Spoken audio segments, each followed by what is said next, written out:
우리 함께 인사하겠습니다. 주님의 이름으로 사랑하고 축복합니다. 주님의 이름으로 사랑하고 축복합니다. 네. 삶 전체를 바꿀 수 있는 질문은 예수가 그리스도라는 사실을 믿는가? 예수님은 정말 그리스도인가? 라는 질문이에요. 이제 교회 생활하고 신앙생활 처음 하면 예수님의 이름도 잘 모를 수도 있고 그리스도가 누구인지도 잘 모를 수도 있겠지만 오늘 말씀을 통해서 한번 살펴보기를 원합니다. 바울이라고 하는 사람이 내가 예수를 길에서 만났어요. 다메섹 길이에요. 다메섹 길에서 예수님을 만나고 인생과 삶이 변화돼 이방을 비추는 빛으로 나를 사용하겠다. 예수를 만났어요. 핍박했다고 합니다. 내 삶은 예수님을 만난 적도 없고 핍박한 적도 없는데 그 메시지를 듣고 내가 누구를 거슬러 사는지를 알고 깨달아서 이제 완전히 변화된 삶을 살아서 예수를 모르는 지역으로 이제 전하는 정말 이방의 빛으로의 삶을 살게 되는 것이었습니다. 그러면서 가서 모르는 사람들에게 다행히 데살로니가라는 지역에 갔더니 그 다음엔 베레아로 가는데 회당이라는 곳이 있었어요. 회당에 가서 성경을 풀어서 이야기를 합니다. 그것이 뭐였냐면 내가 너에게 전하는 이 예수가 곧 그리스도라랍니다. 그런데 사람들의 반응이 각가지예요. 받아들이는 이도 있지만 도저히 이해 못하는 사람들도 있고 변화된 자. 복음을 어떻게 보면 세상을 나누고 오늘 저들이 이제 고소하고 치료하는 세상을 요동케 하는 자라는 그런 요동스러운 일들을 또 일어납니다. 오늘 말씀 속에서 과연 복음이라고 하는 것이 교회에 나와서 신앙생활하고 예배하면서 듣는 복음 기쁜 소식의 그 주체가 되는 예수 그리스도가 누구신가에 대해서 한번 살펴보기 원하는데 과연 예수 그리스도는 변하지 않는 진리이신가? 데살로니가에 들어갔더니 회당이 있었어요. 회당은 유대인들이 알지만 이 예루살렘 땅, 이 베들레헴 그 지역 있잖아요. 지금은 뭐 가자지구라고도 하겠지만 그곳에 있는 사람들이 해외에서도 살면 자기들끼리 동족들이 한 10명 이상 모여서 이렇게 성경을 나누고 당연히 구약 성경이겠죠. 예수님이 이제 온 걸 아직도 모르고 있기 때문에 구약 성경을 나누며 자기들이 시편의 말씀, 선지서의 말씀, 율법서를 막 나누고 이제 신앙의 격려와 독려를 하고 막 그러는 신앙 공동체였는데 이제 그곳에 가서 그 성경이 도대체 가리키는 분이 누구며 그것이 전하는 분, 그것을 전하고자 하는 것이 무엇인가를 알려주는 것이 바로 그리스도 예수였다는 거예요. 그래서 그곳에서 성경을 자세히 풀어 성경을 풀면 풀수록 알 수 있는 것이 예수님이었어요. 이 땅에 오신 구원자, 메시아, 그리스도에 대해서 전하게 된 거예요. 그리고 사람들이 그것을 받아들이는데 이게 이제 자기의 습관, 아주 탁월하죠. 우리가 알지만 바울은 성경에서 능통한 자고 그 문화에서 아주 정통적인 신앙교육, 성경교육을 받았던 사람이니까 진리에 대한 확신이 있었고 거기서 모든 것이 증거되는 분이 예수라는 것을 분명히 알았습니다. 그래서 오늘 본문에 이렇게 말합니다. 2절, 3절 읽어보겠습니다. 바울이 자기의 관례대로 그들에게 들어가서 새 안식일에 성경을 가지고 강론하며 뜻을 풀어 그리스도가 해를 받고 죽은 자 가운데서 다시 살아나야 할 것을 증언하고 이르되 내가 너희에게 전하는 이 예수가 곧 그리스도라 하니 이 예수가 곧 그리스도라 하니 성경에서 말하는 예수 그리스도를 이야기합니다. 예수 그리스도 이 메시아에 대해서 잘 모르는 것이 있어서 그 뭐 우리가 말하는 뭐 영화 같은가 뭐 기독교적 좀 이렇게 메시지를 들고 있는 것들 좀 많아요. 예전에 매트리스라는 영화를 봤는데 거기서도 그 메시아에 대해서 그리스도에 대해서 설명을 하더라고요. 알죠? 매트릭스에 총알이 날라오면은 아주 특별한 능력으로 같이 춤을 추시는데 이 총알을 막 이렇게 막 피하잖아요. 총알이 들이고 이게 굉장한 능력자가 한 명이 나와요. 그래서 이제 세상에서 막 어떤 무리들과 막 다투고 싸우는데 그래서 제가 볼 때는 어떤 액션 영화라든가 어떤 초능력 그런 영화인 줄 알았는데 그런데 마지막에 갈수록 뭔가 이상해지더니 그 리오 우리가 아는 키아누 리브스라고 하는 주인공이 무엇을 하냐면 갑자기 이제 전쟁이 과격해졌는데 굉장히 모두가 다 전멸하는 미사일을 발사를 딱 하려고 하는 순간 그 주인공 리오가 메시아라는 거예요. 메시아랑 말이랑 그리스도랑 똑같은데 그가 메시아가 되어서 어느 공중에 딱 들려서 그 폭탄을 터뜨리려고 하는 그 정체모를 그곳에 자기를 드려요. 제물로. 그러면서 모두가 전멸할 것 같은 폭탄이 터지는 저주가 사라지는 거였어. 그리고 그때 깨달았어. 메시아는 우리가 죽을 수 있고 해결할 수 없는 저주, 죽음, 사망, 분열 모든 문제를 한 번에 해결하는 분이라는 것을 그때 알았어요. 메시아는 그런 거였어요. 메시아는. 오늘 아침에 이렇게 권사님 모시기 위해서 이렇게 아침에 이렇게 좀 나왔는데 아침 기운이 너무 좋은 거예요. 여러분 오늘 아침에 공기 한번 마셔보셨어요? 이게 본인 감정에 따라 다르겠지만 딱 아침에 와서 공기 좋다 딱 이런 분도 있고 아침에 딱 나와 이 지긋지긋한 거가 또 시작되는구나 뭐 이런 분들도 있겠는데 근데 원래 하나님이 우리를 창조했을 때는 어떻게 창조했겠어요? 절대 세상이나 환경이 우리를 힘들게 하고 억압하게 하고 이렇게 창조하신 분이 아니에요. 그러니까 옷을 하나도 걸치지 않고 어느 누구를 바라보면서 저 사람이 나에게 뭐라고 할까 이 두려운 상태로 창조한 것이 아니에요. 하나님 완전한 세상에서 에덴에서 행복하게 그 어느 것 하나 부러울 것 없이 살게 하셨는데 그런데 뭐가 들어왔냐? 죄, 사망, 저주. 그러면서 미움이 들어오고 모든 관계가 깨어지니까 자연과 나와 내 자신과 관계, 하나님과의 모든 관계가 깨어지고 부셔지면서 불안하고 두렵고 원망하는 그런 게 나온 겁니다. 그런데 그것을 회복시키기 위해서 그리스도가 오셨다. 이게 얼마나 놀랍습니까? 그 메시아가 왔다는 겁니다. 그래서 메시아는 기름을 부었다는 뜻이에요. 그리스도라는 겁니다. 그리스도를 부은 것은 하나님이 그 화평 통해서 그 모든 것을 불의와 어떤 안 좋은 것을 해결하기 위해서 세우신 분들이 있어요. 왕과 제사장과 선지자였어요. 그럼 특별하게 그를 불러다가 기름을 부어서 너는 하나님이 세웠다 해서 하나님의 신적 능력을 감당합니다. 제사장과 선지자와 왕이 신적 능력의 대리 통치를 하면서 불의한 세상, 힘든 세상을 하나님의 능력으로 통치해 나가고 하나님의 말씀을 전하기 때문에 그곳에는 당연히 평화가 임하는 겁니다. 평화가 임하는 그 메시아에 대한 이야기를 예수가 그리스도다. 그리스도는 헬라어로 메시아였으니까 메시아로 그 말을 이제 히브리어로 메시아고 그 얘기를 듣고 저 사람들이 얼마나 소망이 생기고 희망이 생겼겠습니까? 그러면서 자기들이 불안했던 모든 것들이 사라지는 이것은 사실은 이걸 제대로 받아들이면 충격일 수밖에 없어요. 이 메시아를 받아들였다는 건 충격. 그런데 이거를 다 받아들였을까? 이 질문 속에서 아니 모두가 다 받아들이진 않았다라는 겁니다. 5절의 말씀을 한번 읽어보겠습니다.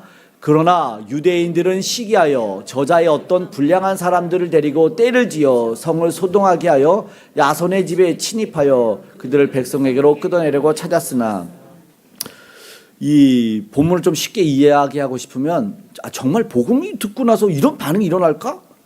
궁금하면 아무 때나 한번 전해보세요. 복음을 전해보세요. 이웃에게, 가족에게, 친지에게 예수가 그리스도입니다. 우리를 구원하시기 오셨어요. 그때 반응을 한번 보시면 성경 말씀대로구나 이런 걸 알겠어요. 지난주 우리 이렇게 같이 전도하는데 차에서 내리자마자 교회는 반성해야 돼요. 이래가지고 난 아무것도 안 했는데 이런 반응도 있구나, 이런 반응도 있구나. 뭐 그래서 이 정치적으로 막 활동하는 누군가를 막 욕하고 비하하면서 뭐 민망하더라고요. 우리한테 한번 복음을 한번 전해보세요. 분명히 기쁜 소식을 내가 전하면 너무 좋잖아요. 우리 뭐 작은 소식 하나 지금 저기 마트에서 세일한데 이것만 해도 막 기쁜데 정말 좋은 소식 하나 들려주는데 왜 분내고 내가 뭐라 카드나 아무 말도 안 했고 오히려 선물 주고 하는데도 왜 이렇게 기분이 나쁠까? 교회에 뭐 진짜 보니까 불량한 사람들도 들어왔어요. 교회 불량 배들이 이때부터 들어오기 시작했구나. 이런 모습들이 있어요. 왜 그럴까? 참 안타깝지만 이게 받아들이는 입장에서 한번 생각해 보면 다양한 사람들을 만난다. 그럴 수밖에 없는 거예요. 복음이 다양해. 그러니까 반응들이 아주 다양하다. 예전에 그냥 농담처럼 우스갯소리로 받아들이는 분도 있고 이해 못하시는 분들도 있고 그랬는데 예전에 제가 지금 뭐 이렇게 충청도 지역에서 이게 목회를 할지 몰랐지만 충청도에서 이렇게 설교하면은 집에 가서 아멘 한다고 막 그런 말하고 이렇게 우스개 예화를 하면은 가만히 있다가 집에 가서 웃는다고 뭐 이런 얘기를 한 적이 있었어요. 근데 반응이 남다르고 느릴 수도 있고 그 진리가 들어오는데 이게 오늘 말씀에도 이 베레아 지역이 그랬는데 정말로 그런가 내가 정말 열정적으로 확인하는 시간들도 있을 수 있거든요. 남다른 여러 반응들이 정말로 거칠 수 있구나. 그런데 조금 이해되지는 않는 게 이런 어떻게 과격한 반응으로 받아들이지 않을 뿐만 아니라 반대하며 거부할 수가 있을까 이런 생각도 듣는 거예요. 복음은 예수님이 이 땅에 오신 완전 희망이에요. 복음이 기쁜 소식이었어요. 그를 통해서 인류가 구원되는 것이었어요. 아까 말한 모든 저주가 다 죽을 수밖에 없는, 지금 말하면 핵폭탄이 터지는 건데 그분이 제물 드렸을 때 모든 저주가 풀려버려서 핵무기의 그 능력이 다 사라지는 그런 것이었어요. 이 진리가 등장했는데, 그리고 뭐요? 성경이, 우리는 정말 놀라워요. 세상에선 종교라고 이야기하지만 우리는 종교를 넘는다고. 성경이 그걸 반증하고 역사가 증명하고 있고, 그리고 그것을 산 사람들의 증인들이 아직도 우리 곁에 살아있어요. 우리는 그렇다고 믿습니다. 그런데 어떻게 그럼에도 불구하고 이것을 받아들이지 못할까? 못 받아들이는 것이 더 이상합니다. 못 받아들이는 것까지는 좋은데 왜 그걸 막아낼까? 사실 오늘 성경 되게 아이러니하죠. 과거, 이게 지금 2000년 전의 이야기일까요? 아니, 우리 곁에서도 지금 일어나고 있는 것이고, 우리 주위에서 가깝게는 진짜 혈육 간에서도 가족 간에서도 이런 일들이 일어나지 않을까요? 너나 다녀라, 너나 잘 믿어라, 예수쟁이야. 왜 이런 일들이 일어날까요? 말이 안 된다고 생각해요.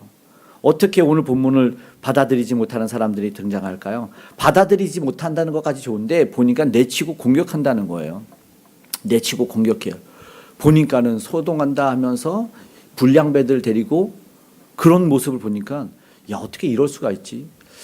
처음에 이제 제가 조직신학을 배웠던 우리 서철원 교수님이란 우리나라에 굉장히 유명하신 조직신학의 대가이신 분이 있는데, 그분이 복음을 전할 때, 우리 전도사들이 복음을 전할 때 복음을 전하면 예수의 피를 전해야 된다. 그러면 반응이 다를 거다, 이런 말 했어요. 그랬더니 정말로 우리가 이제 1호선 예전에 전철 앞에서 막 복음을 전했다가 찬양하고 버스킹처럼 막 했어요. 물론 제가 노래를 크게 할 수는 없었어요. 그런데 이제 예수의 피를 전한다는 말 때문에 예수 그리스도의 피로 우리는 죄와 사망을 이겼습니다, 이런 복음이 들어가자마자 격한 반응이 정말 나타나더라고요. 이런 복음이 들려지자마자 마귀들이 막 반응하는 것 같다는 그런 느낌을 받았어요. 막 갑자기 막 인근 병원에서 신고를 하고 막 난리가 나는데, 그러면서 우리는 어땠을까요? 기뻤어요. 야, 복음이 반응이 있구나. 복음이 반응이 있어. 그러니까 신앙생활 하는 것도 우리가 반응을 일으키는 거거든요. 그런 모습을 보고 사실상 되게 놀랬거든요. 복음의 여러 반응이 나타나요. 5절에 봤을 때 정말 데살로니가의 이 유대인들이 복음을 시기했다고 합니다. 예수가 그랬죠. 그들이 뭐 자기네 것을 뺏었습니까? 그런 것도 아니에요. 성경을 잘 풀어주고, 이거는 예수, 지금 유대 땅에서 얼마 전에 돌아가신 십자가에서 죽으신 그분에 대한 이야기다. 그분으로 말미암아 구약 성경에 무슨 예언이 있었어요? 나무에 달린 자마다 저주에 받는다. 하나님이 모든 인류를 죽이겠다는 저주, 정령 죽으리라는 저주를 풀어냈잖아요. 그러니까 구약 성경을 보면서 신약 성경에 그것이 성취됐구나, 메시아가 오셔서 이것이 풀어졌구나, 이것을 받아들이는 거였지 자기들에게 무엇을 한 게 아니었어요. 그런데 왜 시기예요? 그러면서 불량배를 데리고 성을 소동하게 하고 야손의 집에 침입하는 거죠. 분명히 이거 보니까 좋은 모습이 아닌 것 같아요. 내가 받아들이지 못한다고 해서 거부한다고 공격하는 모습이 되게 이상한 거예요. 그런데 복음에는 반응이 나타나는 것 같았어요. 내가 받아들이지 못하면 그냥 돌아서면 되는데 공격까지 하는 모습이 너무나 이런데, 복음은요 결국 무엇일까? 가만히 생각해 보니까 이 사람의 중심을 건드리는 겁니다. 이 사람의 중심에 무엇이 왕인가를 건드리는 거예요. 내가 섬기는 왕이 누군가, 이 중심이 무엇으로 하고 있는가. 결국 복음이 뭐예요? 다시 말하면 죄를 건드리는 거예요. 그러니까 죄를 안 지은 사람은 그다지 반응을 안 해요. 근데 죄인에게 죄인이라고 말하면 반응해. 네가 먹었지? 그러면 안 먹은 아들은 한 말 안 해요. 근데 몰래 먹은 아들은 엄마가 봤어? 내가 먹는 거 봤어? 이렇게 반응한다는 거예요. 죄 지은 사람이 뭐 한 사람이 뭐 한다 그러죠? 누가 성내요? 예? 도둑이 제발도 저리고. 생각해보니까 속담이 맞네요. 저기는 방구 꼈다 그랬는데. 그런 일들이 있는 거예요. 왜 이런 반응들이 나타나요? 근데 이거 보세요. 어두운 곳에 있다가 빛을 딱 보면 막 눈이 못 뜨죠. 적응하는데 시간이 걸리고, 그리고 다시 어둠으로 숨어 들어가는 경우가 있다 그랬잖아요. 근데 요한복음에 빛이 세상에 왔음에 사람들이 빛보다 어둠을 더 사랑하여라고 말해요. 빛이 두려운 거예요. 왜냐면 내가 이게 완전히 엑스레이 CT 촬영하는 거예요. 완전히 낱낱이 내가 드러나니까, 내 추함이 드러나고 내 죄악이 드러나니까 막 반응하는 거예요. 그러니까 뭐요? 말하는 사람을 저주하고. 그러니까 그게 사실은 보면은 진짜 참된 복음의 전도자는 박해가 일어날 때 미소 져요. 아, 이것이 진짜 복음이 나타나는구나. 이런 일들이 일어난다는 겁니다. 아멘. 이것이 복음입니다. 지금도 우리가 교회 안팎에 우리가 공격이 있지만 그럼에도 불구하고 복음을 전하는 이유가 분명하게 있어요. 오늘 우리가 그런 일들이 있을 때 우리는 스스로를 돌아보면 좋겠습니다. 우리 자신을 투영하는 것이 우리 복음이기 때문에 내 죄가 드러날 때 사람들이 분노도 할 수 있구나.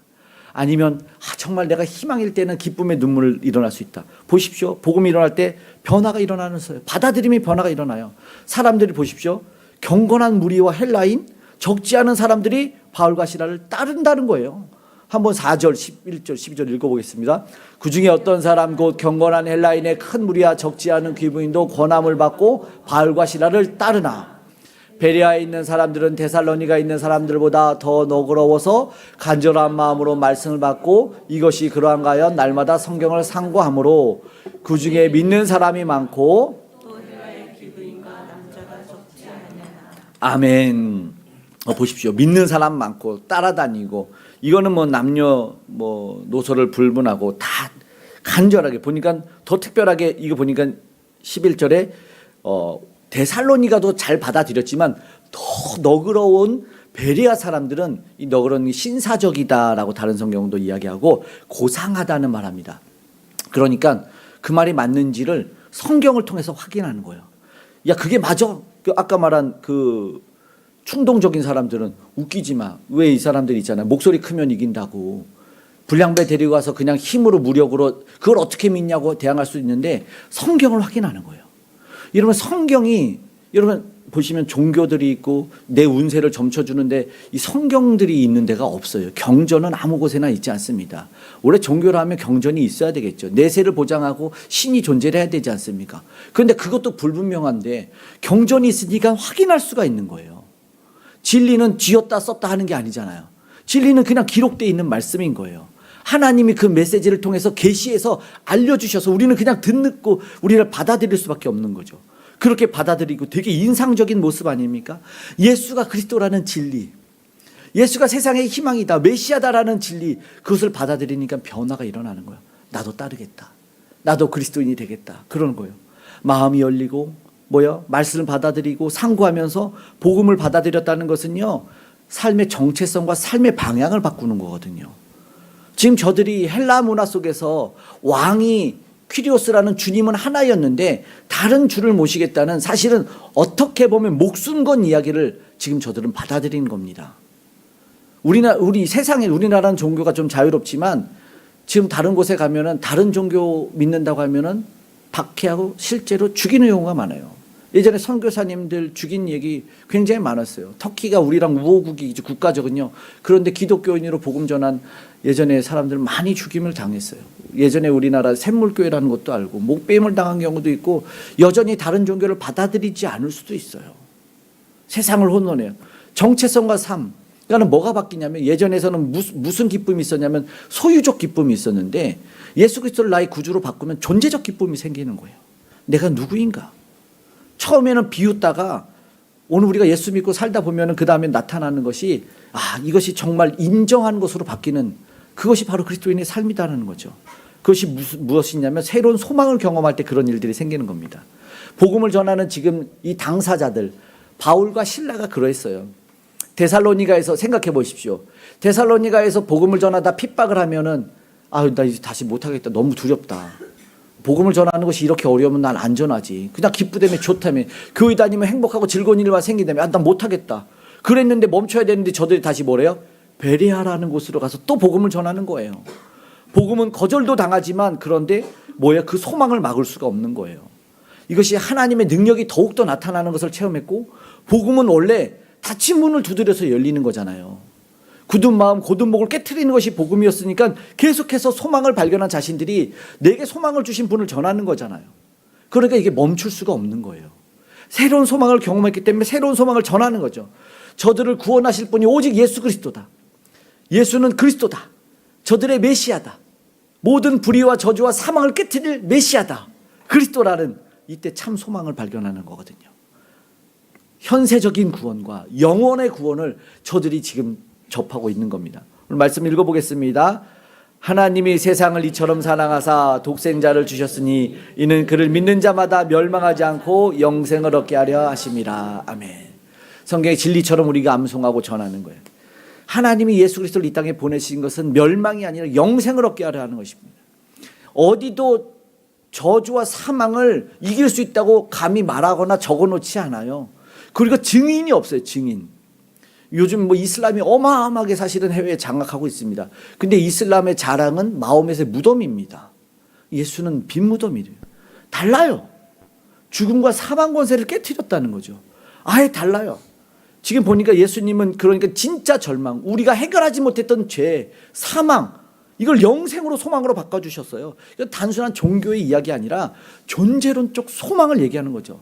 아까 말씀드린 것처럼 우리는 해안받아서 사람에게 대해서, 자녀에게, 내 혈육에 대해서 두려워하고 불안해하는 인간이 되었다니까요.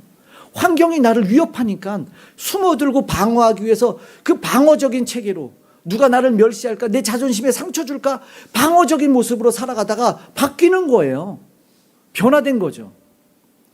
불안한 삶이 고통을 주는 악에 대한 승리자가 나타났잖아요. 진짜로 이기신 분이 나타난 예수가 그리스도라는 이야기 아니겠습니까? 이 사실은 그냥 신학적 개념이 아니었어요. 정말로 이 땅에서 해결하지 못했던 죄와 사망의 문제를 이걸 해결했어요. 자유를 주셨어요. 고난 가운데서도 의미가 있다는 것을 알게 됐죠. 오늘 우리가 살아가는 방향이, 우리가 어디로 가고 있는지를 한번 생각해 보면 진짜 소망이 어디에 있는지를 한번 생각해 봤으면 좋겠어요. 삶의 목적, 그 방향이 다르게 우리는 전개될 겁니다. 다시 한번 우리가 생각해 보면 오늘 말씀을 보면서 데살로니가라는 이 마게도냐, 이 유럽의 북부 지역에 복음을 전하는 바울과 실라뿐만 아니라 오늘 우리에게도 한번 생각해 보면서 예수가 그리스도라고? 과연 예수가 그리스도라는 건 나는 정말 믿고 있고 그 삶을 살고 있는지를 한번 생각해 봤으면 좋겠습니다. 진정 예수 그리스도를 믿는다면 믿음은 뭐예요? 삶으로 드러나겠죠. 믿는 자는 다를 수밖에 없어요. 왜냐하면 믿음은 추상적인 감정이 아니에요. 아, 좋겠다 해서 그냥 쏠리는 게 아니에요. 여러분, 교회가 너 정말 좋겠는데 그냥 기분으로 그러면요, 신앙생활이 금방 브레이크 걸려요. 그게 아니에요. 믿는다는 고백은요, 삶으로 이어져요.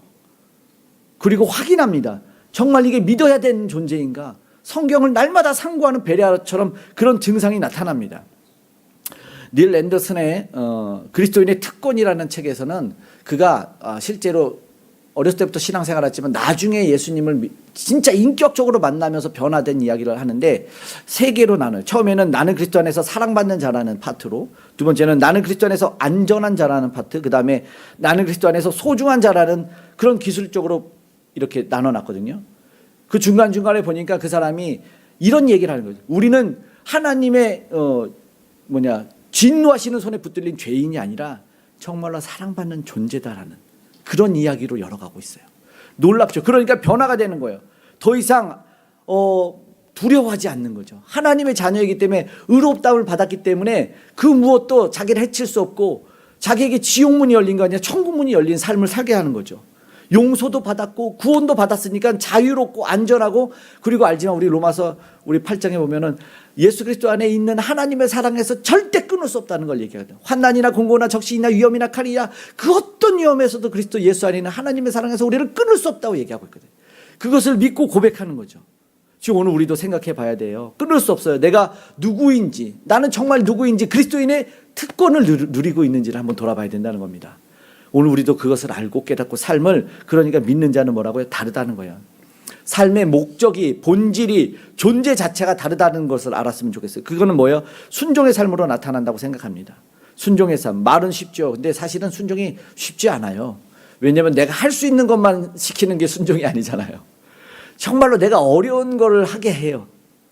내가 할 수 없는 이 순종을 요구할 때 많아요. 그런데 정말 우리가 뭐 역사 속에서나 그리고 믿음의 삶을 산 사람들의 이야기를 들으면 이 순종이 정말 너무나 감동적이죠. 도저히 말할 수 없는 이야기를 많아요. 정말 놀라운 일들이 바래요. 오늘 보고 있는 내용도 사실은 그거 같아요. 이 순종이 고난이 있었잖아요. 근데 그들이 멈춥니까? 멈추지 않아요. 복음을 전하는 그 예수가 그리스도라는 이 사실을 전함에 멈추지 않아요. 보통 데살로니가에서 멈추고 돌아가자, 우리가 이만하면 됐다, 이 정도면 천국은 문을 열었다, 그냥 끝내도 될 텐데 힘도 들고 두렵기도 하고 얼마나 유대인들이 사실은 원망스럽기도 하겠습니까? 그러면서 믿었던 사람들인데 회의적인 일들이 들겠죠.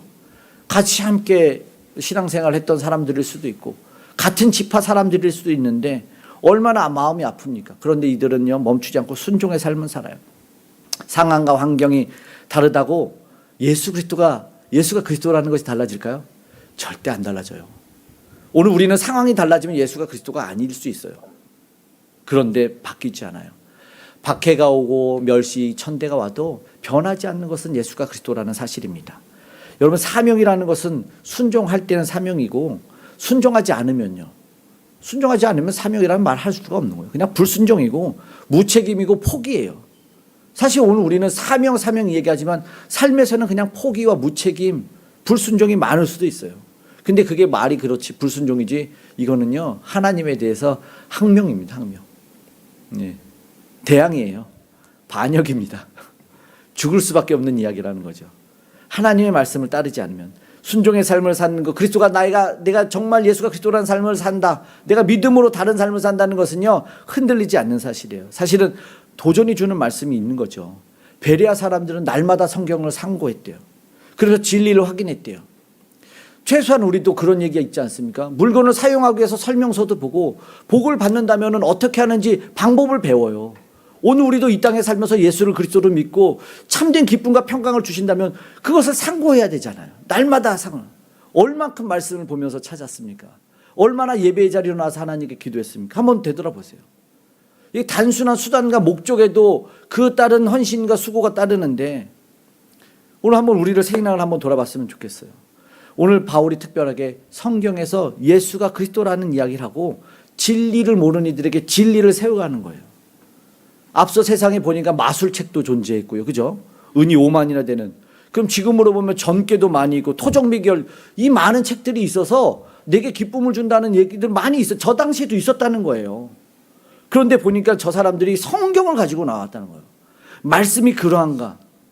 진리를 받아들인 사람은요 요동하지 않아요. 오히려 성경을 통해서 믿음이 굳건해지는 거예요. 더 따라가는 거죠. 제자들이 그리고 바울과 실라가 상황과 환경은 점점 어려워질 수도 있는데 아랑곳하지 않고 복음을 전하는 이유가 뭐예요? 예수가 그리스도라는 진리 위에 서 있었기 때문입니다. 예수가 그리스도라는 사실을 믿는 예수가 그리스도, 다시 잘 생각하십시오. 예수가 구원자입니다. 예수가 메시아입니다. 예수 안에만 희망이 있어요. 그 사실을 믿는 예수가 그리스도라는 사실을 받아들인 사람은 절대 흔들리지 않는 거예요. 요동하지 않는 겁니다. 그러면 복음에 뭐예요? 이거 바로 합당한 삶을 산다는 겁니다. 복음에 합당한 삶. 오늘 우리가 본문에서 보는 야손이라는 사람도 보니까 복음을 듣고 따르잖아요. 그러면 이 사람도 집에 들어와서 끌려나가고 막 이렇게 거부하고 다른 말 할 수 있는데 보석금 내고 풀려나는 거 보면은 자기도 끝까지 내가 믿은 진리를 타협하지 않았다는 거예요. 왜요? 복음에는요 가치가 있거든요. 예수가 그리스도라는 것에는 정말로 가치, 그러니까 세상적 손해도 있을 수 있지 않습니까? 야손은 보석금 주고 풀려났잖아요. 근데 보면은 이게 단순한 우리가 생각하는 손해가 아니에요. 여러분 들어봤을지 거룩한 소비라는 말 아세요? 그런 말이 돼요. 거룩한 흔적, 거룩한 투자. 삶 전체가 복음으로 재구성이 되고 바뀐다는 거죠. 물론 여기에는 하늘의 위로 평안이 넘쳐나요. 저들에게 뺏어갈 수 없는 것이 있었다는 것이죠. 예수님을 믿는 순간 세상에서는 더 이상 말하는 그 기준이 아니라 하나님의 자녀로 새롭게 되는 이제 놀라운 일들이 일어난다는 거죠. 완전히 존재 자체가 바뀌어요. 한번 읽어보겠습니다. 영접하는 자 곧 그 이름을 믿는 자들에게는 하나님의 자녀가 되는 권세를 주셨으니, 이번 주 암송할 말씀이죠. 하나님의 자녀가 됐을 때는요 이 존재 자체가 바뀌기 때문에, 자존감이 바뀌기 때문에, 목적이, 가치관이 근본적으로 바뀌기 때문에 세상은 뭐예요? 외모나 어떤 소유적인 관계적인 어떤 그런 걸로 판단하지만 하나님은 뭘로 봐요? 우리를 뭘로 보실까요? 우리가 가진 걸로 판단하고 외모로 판단하지 않는다고 누누이 성경은 이야기하고 있어요. 이미 하나님이 외모로 우리를 판단하셨다면 우리 좀 심각할 것 같은데, 좀 우리가 뭐 가진 소유로 판단받는다면 큰일 났는데, 이거 지금 방 한 칸도 못 얻게 생겼는데 큰일 났네. 그런 건데 어떻게 보니까 세상 기준에 흔들리지 않아요. 여러분, 이건 진리입니다. 하나님 안에서 오늘 우리는 누구인가라는 바른 정체성을 확고하게 갔으면 좋겠어요. 하나님의 자녀예요. 그리고 권세를 가졌다는 거죠. 그러니까는 바울이요 어떤 일이에요? 주인이 아까 말한 내 가운데 있는 중심이 누군지 바뀌는 거예요. 죄와 사망 사탄의 권세가 있었다면 바뀌는 거예요. 그러니까 새로운 얘기의 고백을 우리가 아는 고백인데 한번 읽어볼까요? 내가 그리스도와 함께 십자가에 못 박혔나니 그런즉 이제는 내가 사는 것이 아니요 오직 내 안에 그리스도께서 사시는 것이라. 이제 내가 육체 가운데 사는 것은 나를 사랑하사 나를 위하여 자기 자신을 버리신 하나님의 아들을 믿는 믿음 안에서 사는 것이라. 아멘. 자기 중심적인 삶이 바뀌어요. 이거 진짜 변하고 복음입니다. 이기심에서 사랑으로 바뀌고 욕심에서 절제로 바뀌고 경쟁이 섬김으로 내어줌으로 두려움이 담대함으로 바뀌어요. 날 해치나 나를 욕하나 나를 미워하나 담대해요. 너무 담대합니다. 바뀌죠. 삶의 우선순위야 가치관 존재가 바뀌었기 때문에 말도 생각도 다 달라요. 같은 말을 하는데 어떤 사람은 계속 꼬아들어. 밥 먹었어? 라는 말 하면 나를 걱정해 주는 말 아니겠어요? 그러면 아닌 사람은 왜? 내가 밥도 못 먹을까 봐? 내가 그렇게 없어 보여? 왜? 살찔까 봐 걱정하는 거야? 별소리를 다 하고 있어. 바뀌면 그래 너도 먹어. 내가 사줄까? 바뀌어야죠. 바뀌어야죠. 달라져야죠. 세상을 바라보던 시선이 하늘을 바라보는 시선으로 바뀌어야 되지 않습니까? 바울이 앞에 바로 전에 빌립보 처음에 마게도냐 첫성 빌립보 감옥에 갇혔지 않습니까? 근데 봤지만 나 로마 시민권 가졌어라고 얘기했으면 어떻게 됐어요? 나 로마 시민권 가졌으면 풀려났는데 그는 로마 시민권이 세상적 기준과 가치관이었기 때문에 말하지 않아요. 그러면 다시 빌립보라는 지역에 특별하게 그가 로마 시민권보다 더 좋은 시민권을 빌립보 성도들에게 얘기해야 될까요? 안 해야 될까요? 해야겠죠. 그 빌립보의 이야기를 한번 들어볼까요? 한번 읽어보겠습니다. 우리의 시민권은 하늘에 있는지라 거기로부터 구원받는 자 곧 주 예수 그리스도를 기다리노니. 아멘. 빌립보서 3장의 20절에 이야기합니다. 와, 이 빌립보 교회가 이 바울이 이 얘기를 했을 때는 진짜로 믿어졌겠죠. 맞아. 저 사람 로마 시민권자인데 꺼내지도 않았어. 감옥에서 피 흘려 죽을 뻔했는데도 꺼내지 않고 하늘의 시민권자래. 맞네. 세상 가치관이 가져져요. 자기는 하늘나라 시민권. 그러면서 뭘 기다려요? 예수 그리스도를 기다린대. 예수 그리스도를 기다린다는. 오늘 이제 우리가 말씀을 함께 정리하고 마쳤으면 좋겠습니다. 여러분, 복음은요 중립적이지 않아요. 받아들이든지 거부하든지 어쩌면 둘 중에 하나로도 나눌 수 있어요. 예수가 그리스도라는 복음은 데살로니가와 이 베레아 사람들처럼 어쩌면 오늘도 우리가 복음을 그렇게 대할 수 있을 것 같아요. 오늘 우리가 지금 그 앞에 복음 앞에 예수가 그리스도라는 진리 앞에 오늘 말씀 앞에 서서 오늘 우리에게 질문을 할 겁니다. 정말 너에게 예수가 그리스도냐? 정말 그분이 너의 모든 죄를 사하고 죽으신 그분이 맞느냐? 예수가 십자가에서 죽으셨는데 그 죽으심을 깨뜨리고 부활하신 분이 믿어지느냐? 맞느냐? 여러분, 예수님은 우리를 구원하시기 위해 오신 세상의 왕이요 만왕의 왕입니다. 그 예수님을 진심으로 믿고 있는지 여러분 우리 믿음을 점검해야 될 때라는 거예요. 마가복음 9장에는 믿음 없음을 도와주셔서라고 말하는데 그때 단어가 오버컴이에요. 오버컴. Help me overcome. 믿음 없음을 이기게 도와달라. 근데 예수님이 요한복음에 내가 세상을 이기었노라는 말씀이 오버컴. 현재 완료로 have overcome the world. 세상을 이겼는데 지금으로부터 계속적인 완료의 용법으로 이겼다. 음부의 권세가 이기지 못한다는 마태복음 16장에서도 overcome. 완전히 이겼다. 여러분, 우리가 믿음 없는 게 문제예요. 믿는 자는 달라져요. 순종하게 되고 흔들리지 않고 복음에 합당한 삶을 삽니다. 오늘 이 시간 고백했으면 좋겠어요. 나의 주 예수가 그리스도이십니다. 내가 그 믿음대로 말씀대로 살아가기 원합니다. 오늘 우리가 다시 한번 마음의 눈을 열고 믿음의 영적인 눈을 열고 진리를 받아들였으면 좋겠습니다. 내 삶을 통해서 예수가 그리스도임이 증거되기를 간절히 소망합니다.